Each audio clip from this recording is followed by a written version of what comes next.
Start with the first question. I wasn't a great user of Usenet, but my experience of it was that it was not particularly polite. It was quite forthright, whereas my limited experience of using Twitter is that it's quite toxic. Is that a fair characterization? And could you explain why, if that is the right characterization? About Twitter, about Usenet, you mean that it wasn't that it was a bit toxic? Yes. So it became toxic after the early 90s. So when it opened up, so it was commercialized to a wider audience, and everyone could have access to Usenet. Before then, it was especially difficult to be able to access Usenet. So this could only happen through university-based computers. Usenet itself was launched as an alternative to ARPANET. So what was the case with ARPANET was that people, that only universities that have some sort of agreement with the United States Department of Defense could have access to ARPANET. So the developers of Usenet thought that we should find an alternative so more universities could, university students, mainly graduate students and computer students in particular, would be able to communicate online. But even so, the audience of Usenet was until the late 80s, early zeros, especially not relatively limited. So not many people used Usenet by then. And so by that time, it was rather able, people were rather able to somehow control the discussion in the sense that they had some sort of cultural norms that they would follow without the necessity of any moderation. So yes, this was based on the case that people were willing to follow that sort of norms in order to have constructive discussions. But again, this changed after, I would say, it was a rather, immediate change, which began in the early 90s, and by mid 90s, it was toxic. It was like people would describe Twitter today. Thank you. I'll make a comment to that, which is that the key difference between Usenet and Twitter is that Usenet was divided by topic into hierarchies, whereas Twitter is one giant pool of postings where you have to find the stuff you're interested in. And that was a significant change. The change from topic-based communication among strangers to general communication among people who knew each other is the really big change that happened between Usenet and Twitter. Yes, I agree. And so one of the things that the interviews mentioned to me is that when they had finally, entered the social web, what we describe as the social web era, they still, however, find it difficult to create some sort of focus. So when blogs when they started using blogs, it was difficult for them so the groups of participants was rather limited. And some of them even used the option of using Usenet in order to advertise their blogs, which some of them did at some point, but not very successfully, I think. Also, a lot of discussion retreated to web forums and mailing lists, not just, it wasn't just blogs. Yeah.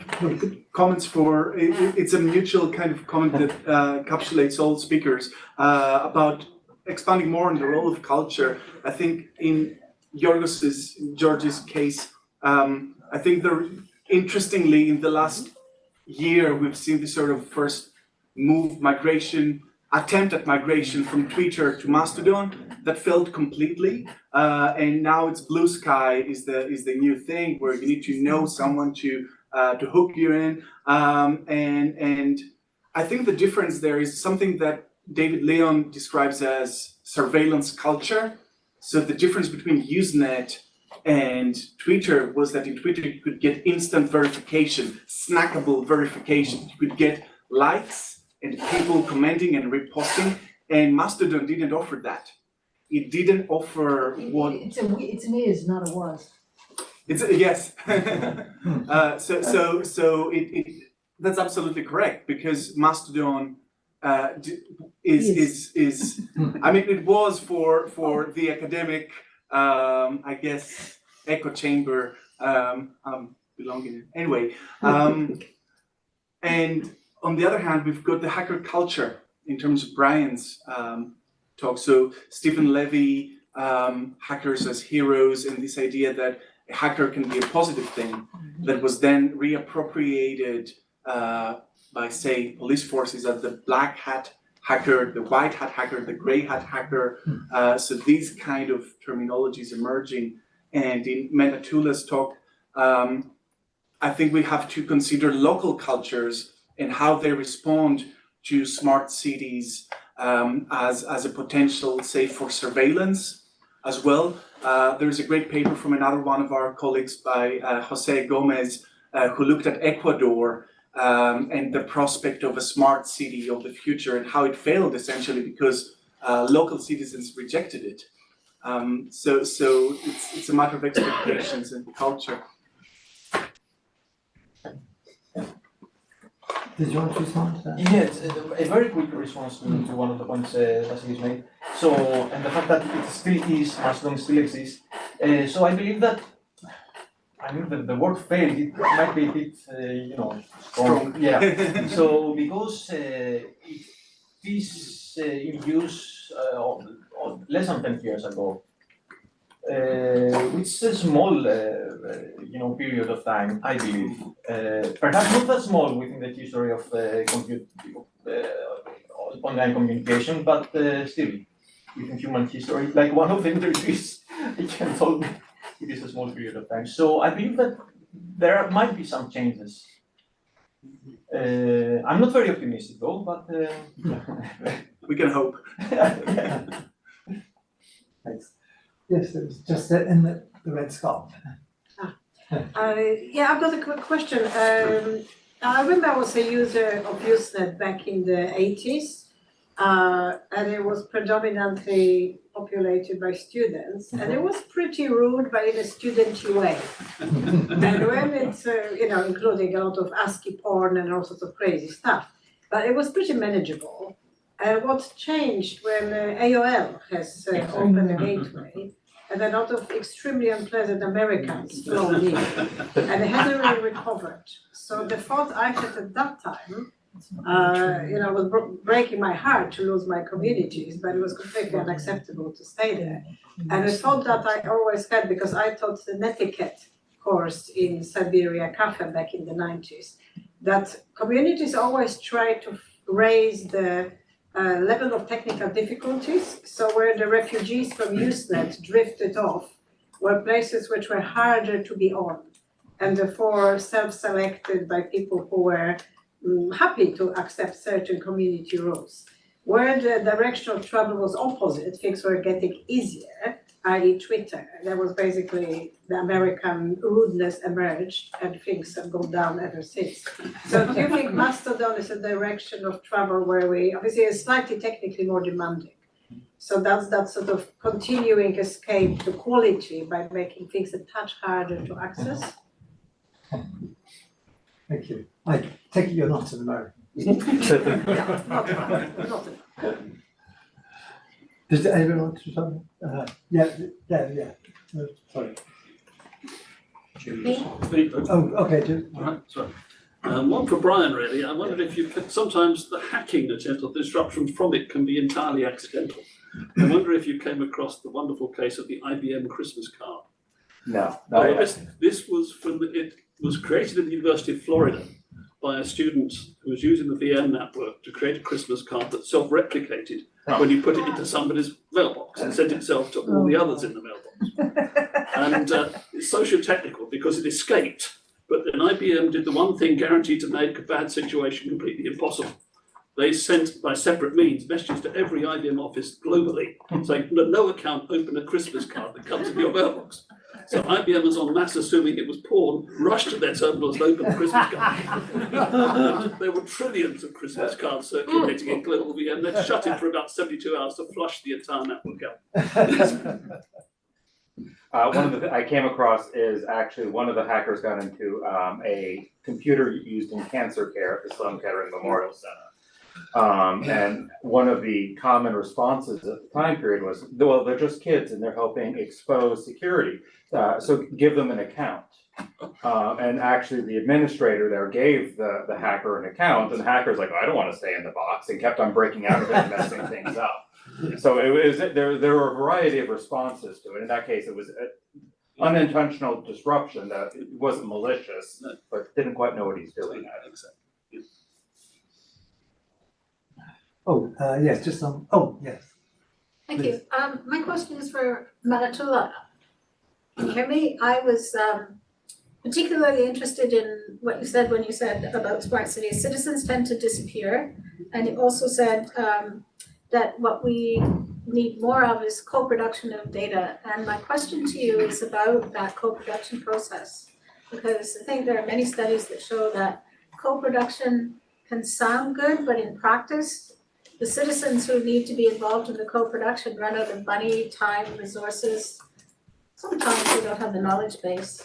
But I just wonder what your experience is in your more recent studies of smart cities. Do you see hope that that kind of co-production is realistic? Or are you pessimistic that the citizens continue to disappear? I think I tend more towards being pessimistic about it. But I would say it's still under, it's a study still under progress. And what we want to do is to do kind of an experiment and to exactly try to figure out what you mentioned and to try to understand how citizens, maybe through data, can have more agency in the process, and to ask if this is actually possible or not.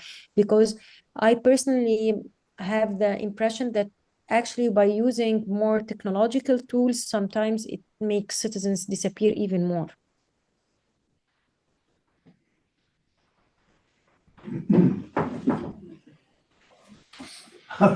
Oh, blue scarf. Thanks for all these talks. I'm Sid Silverman. I'm a postdoctoral researcher at the Law Faculty at the University of Oxford. I'm serving this year as the lecturer in socio-technical systems at a small institution here in London called the London College of Political Technology. I've been a programmer, software engineer in civil society, and now I work with lawyers on workers' rights issues. My question for all of the panelists is kind of like, I've been chewing on these talks from this morning and this afternoon, and the theme that I feel is starting to emerge, especially with Manatola's response just now, to me is kind of like, sometimes we become convinced that we can really solve social problems or political problems with a new technology. And every once in a while, some new generation of technology comes around, and the people who thought they learned to know better from the last generation of failed promises are sort of convinced that, oh no, this time it's going to be different. Mm-hmm. And I have two questions to the panelists. The first one is that right? Are we sort of in this cycle of thinking, and we, maybe not those of us in this room, but sort of decision makers, policy makers, high-level corporate executives who are making these decisions, do they really believe that we're really going to use technology to solve social problems, and has that ever worked? And the second question is like, is there a sense that this time is different, and what do we think about that if there is? Who'd like to respond to that first? Right. I'll take a stab at it. I mean, I think there's definitely perception out there that technology can improve social problems. It's hard to say whether motive-wise that's a justification. If you look at a lot of the big tech, that idea of long-termism and stuff like that, my humble opinion is they're just justifying what they're doing to try to make themselves look good. There's always this tendency, what was the saying? Every generation thinks they're the generation that discovered sex. You know, that everyone thinks, oh, our technology is better than before. And there's both a trademark that we keep on replicating the same errors of the past, but also, I mean, how many people are dying in steam boiler explosions today? There is a lot of small incremental improvements as technology gets better. I fed myself in college by fixing people's computers in exchange for pizza. I wouldn't be able to make that living anymore because they just don't break like that anymore. So it's both replicating the same big picture items, as well as there is, I don't want to be a positivist and say we're moving towards a perfect technological future, but there has been change. The system, the issues are both the same, but they're also different. We're not making the same mistake over and over. We're making adjacent mistakes over and over. Can I just throw in one? I think it's a bit like the curate's egg. As I said right at the beginning, my experiences in cellular, the solutions originally were for countries like the UK, Europe, and so on and so forth. One of the biggest impacts has been in Africa, in the Middle East, in Asia, in China. I know when I first went to India, the telecoms penetration was incredibly small. This was in the late 80s, early 90s. They are now as communicated as we are. In Africa, the same. I saw some fantastic things in South Africa during transition. There, the technology used by people for ways that I could never conceive, to provide people with credit, with payphones, and so on and so forth, has been fantastic. So that's one where the technology, I think, has gone beyond the initial expectation to provide a liberation. No. Is there also a sort of thing about trust and technology? So, for example, people have been driving around in cars forever, and people seem to accept, and I hope this is not insensitive to anybody in the room, that we'll have a certain level of fatalities and accidents.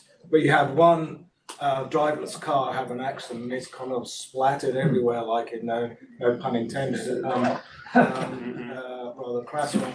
But that sort of stuff is a kind of interesting thing around the expectations of technology and its safety record, which maybe sort of pushes it, has implications. And I just wondered, given the nature of the panel, again, is there any lessons from history where we've seen that trust equation change?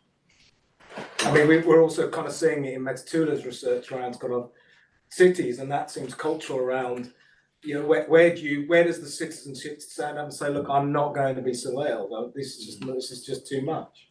In fact, if you look at AI risk, a lot of times, most of the stuff where you should use AI is in surveillance, although clearly some law enforcement authorities sort of think differently. So there's a bit of a mix up of things there. But it's just around this kind of concept of trust and why people would require a higher trust expectation of technology than they do of other things. I don't know if there's a view or opinion or anything from your research that's come out on that aspect that can guide us as we move forward. I see a difference between trust in science and trust in technology. I mean, so whether we can see several cases in which people do not trust science, and the most current case is that of the whole COVID vaccination case. At least in Greece, it was a problem. So technology, I believe, is more intrusive. So in the sense that it becomes part of our everyday life in a way that we don't always understand immediately. We are not able to distinguish. So trust is built as we find new technology and begin to use it day by day. So I'm sure this is not an answer to your question, but this is just a follow-up thought on what you said. Less on the trust side, but on the risk side, I mean, I think it's well documented that people are really bad at assigning risks. I mean, we're talking about ultimately communication systems here. And I think most people would say that ultimately is a very, very safe form of technology as opposed to, say, nuclear reactors. But on the other hand, I think you can make an argument that they're actually profoundly much more dangerous by what they enable. It might not blow up, but when you look at, I don't know, how do you compare such desperate risks? And how would you weigh it in response to those things? Yeah. As we should probably stop there, it's, the session's finished. Sure, very good. Thank you.